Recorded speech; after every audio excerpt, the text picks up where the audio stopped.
America, Iran దేశాల మధ్య జరుగుతోన్న యుద్ధానికి ముగింపు పలికేలా ఒక కీలక ఒప్పందం ముసాయిదా రూపుదిద్దుకుంటోంది.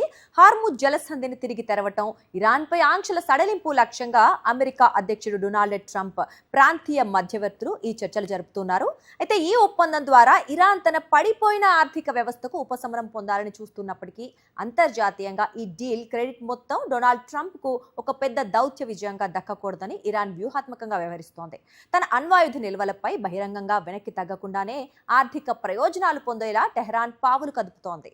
పశ్చిమాసియాలో గత కొన్ని నెలలుగా కొనసాగుతోన్న ఉద్రిక్తతలను అదుపులోకి తెచ్చేందుకు వాషింగ్టన్, టెహ్రాన్ మధ్య తెరవెనుక దౌత్యం వేగవంతమైంది. అమెరికా అధ్యక్షుడు డొనాల్డ్ ట్రంప్ ఈ శాంతి ఒప్పందం దాదాపు 95% ఖరారైందని ప్రకటిస్తుండగా ఇరాన్ మాత్రం ఆచితూచి అడుగులు వేస్తోంది. యుద్ధం వల్ల తీవ్రంగా నష్టపోయిన తమ దేశ ఆర్థిక వ్యవస్థను గట్టెక్కించుకోవడానికి ఆంక్షల సడలింపు, స్తంభింపచేసిన నిధుల విడుదల ఇరాన్కు అత్యంత కీలకంగా మారాయి. అయితే ఈ ప్రక్రియలో ట్రంప్కు ఏకపక్షంగా పొలిటికల్ మైలేజ్ రాకుండా ఇరాన్ అగ్రనాయకత్వం సరికొత్త వ్యూహాన్ని అమలు చేస్తోంది. ప్రస్తుతం సిద్ధమవుతోన్న 14 సూత్రాల ముసాయిదా ప్రకారం ఇరాన్ తన వద్ద ఉన్న గరిష్ట స్థాయి అణు ఇంధన నిల్వలను చైనా వంటి మూడో దేశానికి తరలించడానికి లేదా కరిగించడానికి సిద్ధమవుతోంది.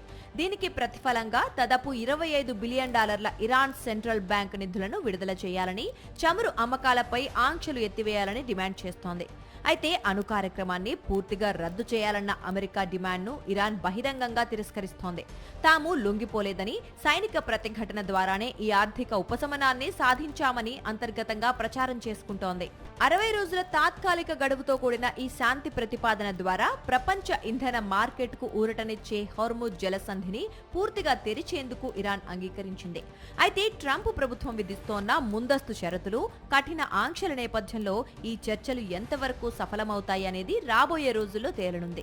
ట్రంప్ కు అల్టిమేట్ విక్టరీ ఇవ్వకుండా తమ దేశానికి గరిష్ట ఆర్థిక లాభం చేకూర్చుకోవటమే లక్ష్యంగా ఇరాన్ ఆడుతున్న ఈ మైండ్ గేమ్ ఇప్పుడు అంతర్జాతీయ దౌత్య వర్గాల్లో హాట్ టాపిక్ గా మారింది.